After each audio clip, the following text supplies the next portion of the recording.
Hello friend, જય શ્રી કૃષ્ણ। ઝટપટ બનાવીએ સક્કરિયાની એકદમ ટેસ્ટી ટિક્કી। તો બહારથી ક્રિસ્પી, ખાવામાં નરમ એવી સક્કરિયાની ટિક્કી બનાવવા બાફેલા સક્કરિયા લીધા છે। સક્કરિયાને આપણે ખમણીને લેશું એટલે જે અંદર રેસાનો ભાગ છે એ સરસ અલગ થઈ જશે। તો આ રીતે રેસાનો ભાગ ઉપરથી લઈ અને ખમણેલા સક્કરિયાને એક બાઉલમાં લઈ લઈએ।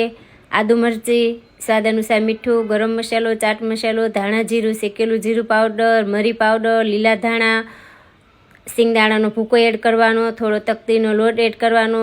આ લોટ હજી નરમ છે તો 1 ચમચી પાછો લોટ એડ કરશું અથવા કોઈ પણ ફરાળી લોટ એડ કરી અને ટિક્કી તૈયાર કરી લેવાની। આ રીતે હાથેથી ટિક્કી તૈયાર કરી અને આ ટિક્કી ઉપર આપણે ફરતા તલ લગાડશું।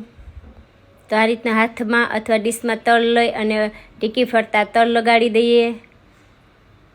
હવે આ ટિક્કીને આપણે સેલો ફ્રાય કરશું તો અડધી ટિક્કી ડૂબે એ રીતના તેલ લઈ અને આ ટિક્કીને બહારથી બ્રાઉન કલરની થાય ત્યાં સુધી બંને સાઈડ આપણે થવા દેશું। તો બહારથી એકદમ ક્રિસ્પી, ખાવામાં એકદમ ટેસ્ટી એવી સક્કરિયાની એકદમ ટેસ્ટી એવી ફરાળી ટિક્કી બનીને તૈયાર છે। આ ટિક્કી સાથે આંબલીની ચટણી, ગ્રીન ચટણી, દહીં અથવા ટામેટાનો સોસ બહુ જ ફાઇન લાગશે। તમે ચાટ કરીને પણ ખાઈ શકો, એટલી ટેસ્ટી ટિક્કી તૈયાર છે। એન્જોય।